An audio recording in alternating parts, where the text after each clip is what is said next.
What a beautiful plate of chubby succulents.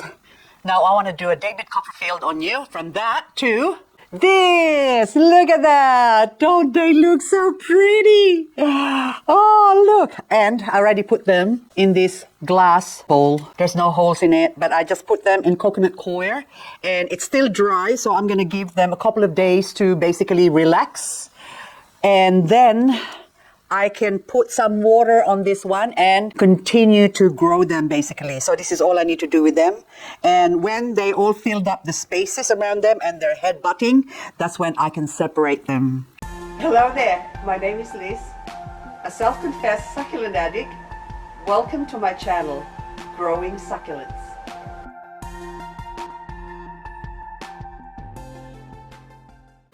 Yesterday, I put my chubby babies here, sort of semi-protected from morning sun.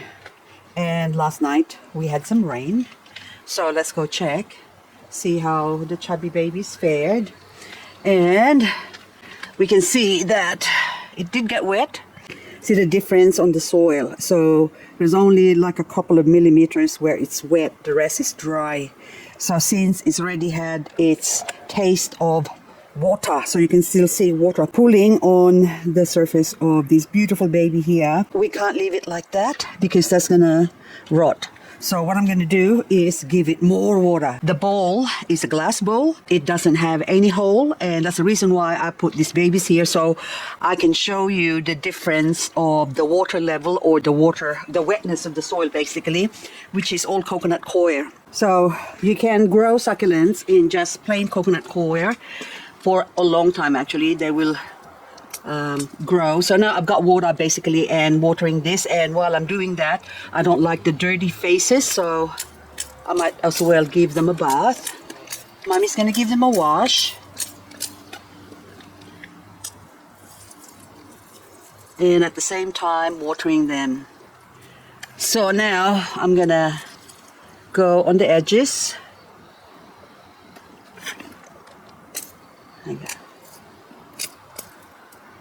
Just squirting off the dirt. But at the same time now, look, you can see that the water is going on the underside here, and it's all getting wet. So you can actually put a fair bit of water. There you go. So I just let it sort of settle down a bit, and of course we have to turn it around, or spin it around basically, making sure they are getting wet, okay, all around.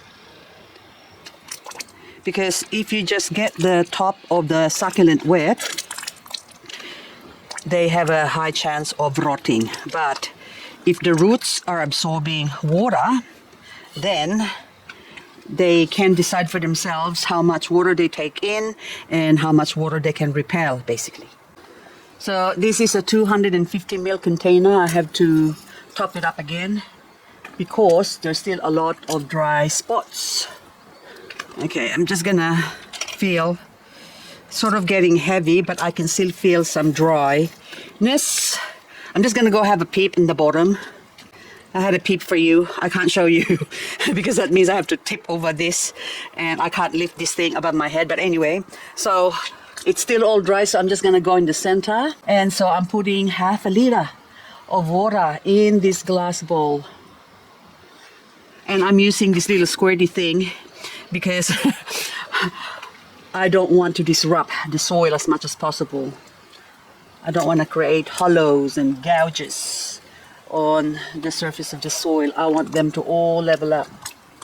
And basically, you'd say if the coconut coir is wet, then logically it should rot the plants, but it won't, because coconut coir is a special substrate wherein it can hold water inside its cell, but the outside is basically dry. The main focus is that the bottom has to be wet so that the roots will be encouraged to sort of reach down into where the water is. I have now completely saturated this bowl, and I put about almost a liter of water inside this, How do you know if you have too much? Well, if you take note on the side here, if I tip this on the side, you can see water sort of pooling there. See that? It's sort of moving. I don't know if the camera can capture that, but so that means that's plenty of water. So I can leave it like this with no problem, they will be fine. Or if it bothers you, well, it doesn't bother me, but I'm just saying if it bothers you, you can easily remove the water. So now what I'm gonna do, I'm gonna suck this back out. So there you go. So the water's going in to my little contraption here. Hang on. There you go. So, oops. You heard it as well, didn't you? So now you can see that I got the water back out. So if I continue doing this, squeeze first to let the air out and suck it all back in again. Hang on. There you go, sucking the water back in. Still going.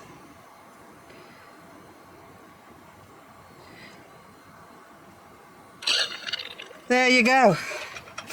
So you can see that there's plenty of water there. But since I don't mind getting this wet, I'm going to put it all back in again. So now, as far as watering this bowl with no holes, it will depend on how soon it will dry up. So maybe it will dry up in 3 weeks or a month or maybe 6 weeks. So I won't water it again until it dries up at least halfway. So this is now 2 weeks later, and you can see that the soil is still pretty moist or wet, and we've had rain for a couple of nights, so I brought this inside so it doesn't get more watered. So basically, as you can see, the soil's still moist, and I think my little babies have grown just a teeny weeny little bit. So now I have installed a cover for my little mini greenhouse here, and since it's not gonna get wet anymore, I am leaving this here to grow more and more, and probably by the time I need to water it, it'll probably be a month later. So this can survive now all throughout, maybe even winter.